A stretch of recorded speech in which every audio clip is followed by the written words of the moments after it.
Again very important, इसको भी आप स्टार लगा लो।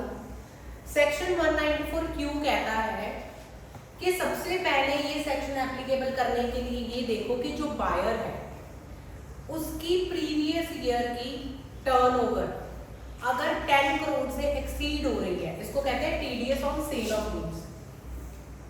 सेक्शन 194 को क्यू को कहते हैं TDS on sale of goods. तो सबसे पहले एप्लीकेबिलिटी की बात करेंगे ना, तो बायर की अगर प्रीवियस ईयर की टर्नओवर 10 करोड़ से एक्सीड करी है तो सेक्शन 194 क्यू एप्लीकेबल होगा। ठीक है। करंट ईयर में अगर वो किसी सप्लायर को पेमेंट 50 लाख से ज्यादा की कर रहा है, जिस साल में हम टीडीएस डिडक्ट करने की बात कर रहे हैं उस साल में अगर वो पेमेंट किसी सप्लायर को जिससे वो सामान खरीद रहा है उसको 50 लाख से ज्यादा की कर रहा है, ठीक है, तो टीडीएस कटेगा किस पे? एक्सेस पे। 50 लाख से ज्यादा की अमाउंट जितनी होगी उस पे टीडीएस डिडक्ट करेंगे।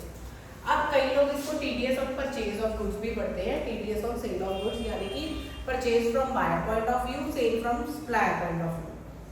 तो क्या हो गया, मैं बायर हूं, मेरी प्रीवियस ईयर की टर्नओवर यानी कि 24-25 की 10 करोड़ से ज्यादा की, तो मेरे ऊपर सेक्शन 194 क्यू लग सकता है।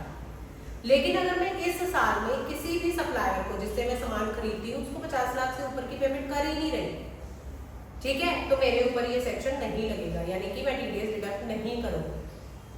ठीक है बच्चे, तो यहाँ पर आ गया section 194 Q, TDS on purchase of goods, threshold limit 50 lakh, ठीक है, इन प्रीवियस ईयर। कितना टीडीएस डिडक्ट होगा? At the rate 0.1% of some, यानी कि 50 लाख से ऊपर जितनी पेमेंट करोगे उस पेमेंट का 0.1%। At the time of credit or payment, whichever is early.